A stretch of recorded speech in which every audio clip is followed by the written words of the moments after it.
titre de grand chevalier du mérite scientifique de l'IDRI. Et pour ce faire, mesdames et messieurs, nous allons recevoir le recteur de l'Institut de diplomatie et des relations internationales, M.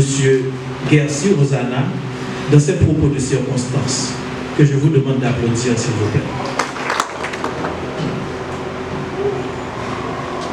De la coopération bilatérale haïtiano-japonaise.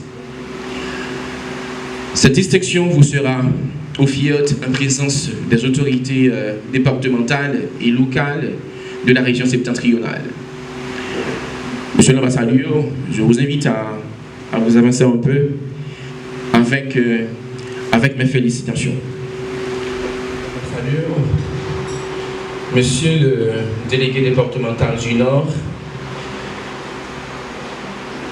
madame la directrice régionale du ministère du Tourisme, monsieur les différents maires, monsieur les différents prestigieux invités, chers amis de la presse parlée, écrite et télévisée, chers étudiants, qu'il me soit permis ce matin de vous saluer fraternellement, car valeur christophienne, haïtianité et citoyenneté mondiale l'oblige. Je m'en voudrais de ne pas vous remercier de se joindre à nous ce matin à l'amphithéâtre de l'Institut de diplomatie et des relations internationales. Question de participer à cette traditionnelle cérémonie de décoration de l'ambassadeur ayant marqué l'année par rapport aux travaux accomplis en Haïti.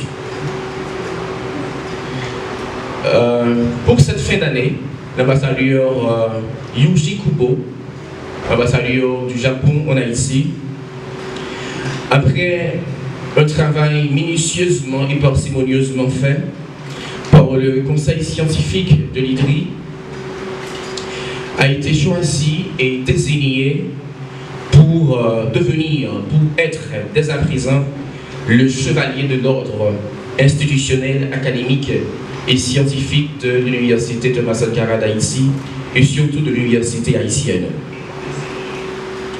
L'ambassadeur Yuji Kubo a accompli une kyrielle, une quantité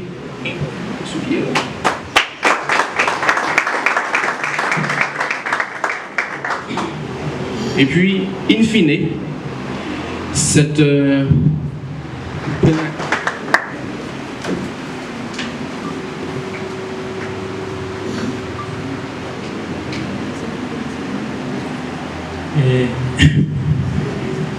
Monsieur le directeur, messieurs et mesdames les professeurs, distingués invités, chers les étudiants, c'est vraiment un grand honneur pour moi d'être présent ici aujourd'hui et d'avoir été remis la décoration institutionnelle annuelle d'un ami de Haïti, chevalier dans l'ordre de mérite de IDRI.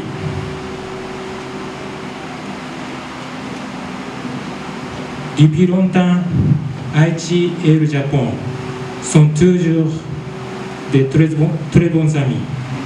Le Japon a continué à fournir des assistances pour renforcer et pour améliorer la stabilité d'Haïti.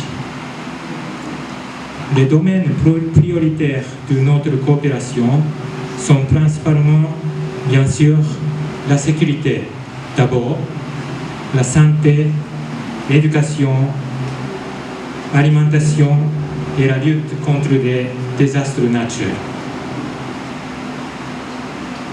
J'ai été nommé ambassadeur du Japon en Haïti au mois de septembre 2021 et je suis arrivé au mois de décembre 2021 et j'ai assumé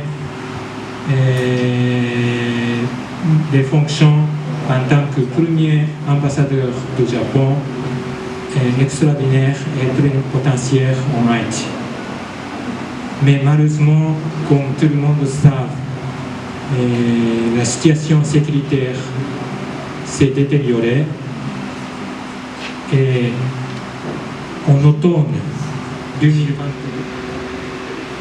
malheureusement, notre ambassade est toujours dans la difficulté de faire 100% de son travail que je souhaite faire. Mais malgré cela, en réponse de la détérioration de la situation sécuritaire en Haïti, le Japon a déjà fourni une aide d'environ 12 millions de dollars depuis septembre 2022 jusqu'en octobre 2023. En outre, en tant que président du G7 cette année, le Japon a également exprimé son engagement à renforcer la coopération pour répondre aux besoins humanitaires et sécuritaires d'Haïti lors du sommet du G7 à Hiroshima en juin dernier. Et en octobre de cette année, tout récemment, le Conseil de sécurité des Nations Unies a adopté une résolution pour envoyer une mission multinationale de soutien à la sécurité en Haïti. Le Japon, qui est un membre non permanent du Conseil de sécurité, a aussi voté pour la dite résolution. Aussi, le Japon, notamment par le budget supplémentaire de cette année fiscale, a décidé de fournir un soutien encore additionnel dont le montant total s'élève à 14 millions de dollars pour répondre aux besoins humanitaires et sécuritaires d'Haïti.